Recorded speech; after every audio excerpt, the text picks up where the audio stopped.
Welcome back to another episode of Varsity Views Inside the Huddle Edition. I'm Jax Gregory. And I'm Darien Jackson. And we're brought to you by KeonSports.com. And let's get into our top 5 games of the week, starting with Medina and Brunswick. Take it away, Darien. Medina and Brunswick, game number 5. Let's get to it. Opening drive was a 1-yard rushing touchdown by Dan Stoddard, who put his team up 7-0 early.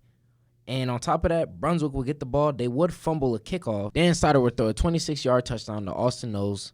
And then Medina would go up 13-0, and that's how the first quarter would end. Coming into the second quarter, Stoddard would have a 5-yard rushing touchdown. And then Brunswick would have a 23-yard passing touchdown to Ethan Roxandich to Hayden Swarm. Now, Medina would also retaliate and get a 10-yard passing touchdown to Jack Wojak. I ain't gonna lie, Jack Wojak got hands, bro. I done seen him and Dan together. Hey, they got hands. And I mean, Dan is just an unreal talent. Led the nation in passing yards last year. Not Ohio, the nation. So he's a stud. That's the whole U.S., United of America. That man is ridiculous. Dan Stoddard would also throw a 24-yard touchdown to Jack Wojak, which would also lead to a 2-point conversion, and it was completed. Brunswick would have a trick play to end the half with a 39-yard touchdown from Sean Barnett to Cooper Neal. And then right before that ends, I'm telling you, these boys are fast with it. Stoddard would have a 21-yard touchdown to Austin Knowles once again, and the score would be 42-14 at halftime. Talk about a quick whooping. Hey, Medina, that offense goes quick, they're fast, and they're electric. And efficient. 42-14 is the half. Coming into the third quarter, Medina would block a punt, and Cooper Yusufchik would have a 1-yard touchdown. And then Brunswick would throw an interception, a pick six, to Tylen Hovey, who returned it for a touchdown. That would be the end of the game, as Medina would be winning the game 56-14. Player of the game was quarterback Dan Stoddard, who had 271 yards, 4 touchdowns, 98 rushing yards, and 2 touchdowns of his own. Talk about a person that likes to fill up the stat sheet. Hey, Dan Stoddard's going to do that every week. He did it last year, senior season now this year. I mean, sky's the limit for this guy. Someone sign this man. Make sure you guys go to KeonSports.com. Look up the author Damian Brown. He wrote a very exciting article. I ain't gonna lie, I think he had a great time also watching Medina and Dan do his thing. It's always a great time watching Medina and that quarterback, Dan Stoddard. Heading into game number 4 this week, we have Wellington versus Brookside. In the first quarter, Wellington would start off the game with a 5-yard pick six by Nolan Sasick to go up 7-0. Then Brookside would respond with an 80-yard kickoff return touchdown from Brennan Gaynor, and now the score is tied at 7. Another interception led to a 15-yard touchdown from Brookside, and they took the lead 14-7 at the end of the first quarter. Wellington would then respond going into the second quarter with a 47-yard rushing touchdown from wide receiver Barron Turner Jr. to tie the game at 14. Hey, Barron Turner Jr., wide receiver, but he's getting rushing attempts, and he's making best use out of them. Hey, man, got to make him count 100%. But that would be the score going into halftime, tied at 14. In the third quarter, Brookside would throw another interception. This time, Will Sippos Sutton had a 2-yard rushing touchdown to make the score 21-14 with Wellington on top. Wellington would then go on to have another touchdown pass from Wright to Turner Jr. once again. This time was 73 yards, and they took the lead 28-14 going into the fourth quarter. Talk about Drake going back-to-back. Now we head into the fourth quarter, and where there was a 3-yard touchdown pass from Wright, this time to Kinter, and that gave Wellington the lead 34-14 after a missed extra point. Wellington would go on to win this game by that score, 34-14, and the player of the game was Wellington wide receiver Barron Turner Jr., who had 2 touchdowns. If you'd like to learn more about this game, go to KeonSports.com and look up the author Brandon Miller. Not the basketball player. This is not that guy, but still, great author, great article. Check out more on this game. You think when he tells people he's Brandon Miller, they be like, bro, you in the league? Especially if someone never seen, like, Brandon Miller. I wonder if that happens. Coming in at game number 3, we have Holy Name versus North Olmsted. In the first quarter, it's nothing but straight turnovers, back-to-back turnovers. The score stays 0-0. Obviously, this is a very active defensive teams on both sides. Holy Name, Andrew Cole with a 6-yard passing touchdown to Nicholas Nemeth, giving their team the lead 7-0. And then North Olmsted quarterback Tommy Horsfall would throw a touchdown to Brady Hugg, tying the game at 7. And then North Olmsted again would have another touchdown as Horsfall would throw it to Hug again for a 30-yard touchdown, and now they're up 14-7. This is starting to pick up a little fast. When you allow someone to go back-to-back, he could do that. Mm-hmm. North Olmsted running back Passive Fume had a rushing touchdown, and now the score is 20-7. Talk about running up the numbers quickly. But Holy Name would have a 70-yard pick six and return it for a touchdown, giving North Olmsted, cutting the deficit a little bit in half. Now the score is 20-14 at halftime for North Olmsted. Coming into the second half, Holy Name Dix Jr. would have a rushing touchdown, giving his team the lead now at 21-20. Man, the tables have turned. Here comes Holy Name, looking for that first win of the year. Hey, you telling me after they just had some momentum to end the quarter, now they start off the third high. There will be a fumble on the kickoff as Holy Name would score again, making it 28-20. Ooh, that's quick right there. That's 3 unanswered touchdowns. Holy Name quarterback Andrew Cole would have a rushing touchdown after North Olmsted fumbled the ball. And now the score is now 35-20. I'm not going – and it's only the third quarter. This is getting out of hand. This is clearly getting out of hand. Hey, they mounted the comeback, though. That's what you want to see out of your team. Nah, literally. Because North Olmsted would throw an interception, and it would lead to another touchdown for Holy Name. And the score is now 42-20. And then Hug would have a rushing touchdown for his team, but it's not enough. Nowhere near enough, I'm not going to lie, because and they missed the extra point.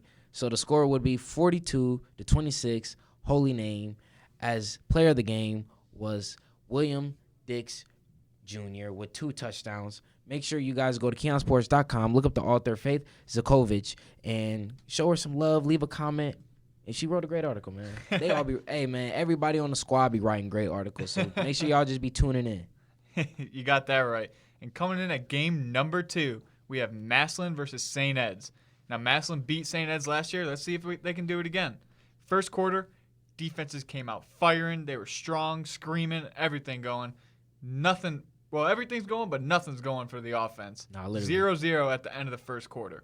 So we take this to the second quarter, where St. Ed quarterback Cezanne threw a 31-yard touchdown pass to Brandon White to take the lead 6-0 after a missed extra. Massillon would then get an 8-yard touchdown run from quarterback DeJuan Owens to take the lead 7-6. Now, we had DeJuan Owens last year, early in the year. Cuyahoga Falls, he's now in Massillon. Heck of a talent there at quarterback for Massillon. Oh, yeah, no, we remember him because I told you his parents gave him the right name, DeJuan. Yeah, but going into halftime, 7-6, we go right to the third quarter, starting out with back-to-back turnovers for both teams, and that's until DeJuan Owens gets another rushing touchdown, this time from 20 yards out, and Massillon would convert the 2-point conversion to take the lead 15-6. That's it for the third quarter. As we head into the fourth quarter, where St. Ed's quarterback Cezanne threw another touchdown pass, this time to Brian Sullivan, to make the score 15-13. Massillon still ahead. But St. Ed's could not get it done, as they would fall to Massillon once again by that score, 15-13. The player of the game was Massillon quarterback DeJuan Owens, who had 26 carries, 176 yards, and 2 touchdowns, and he also threw for 50 yards. Quarterback having 176 yards rushing and 2 touchdowns, I mean, we're talking like Lamar Jackson, Michael Vick type stuff. Hey, man, this is just another quarterback, a great player that's in the conference that knows exactly what they do and knows how to fill up a stat sheet. So like I said, Massillon beats St. Ed's once again 2 years in a row.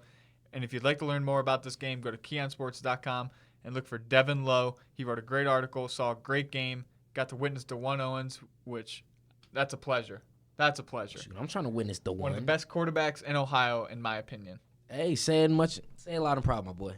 Coming in at game number 1 of the week, we have Cleveland Heights versus Mentor.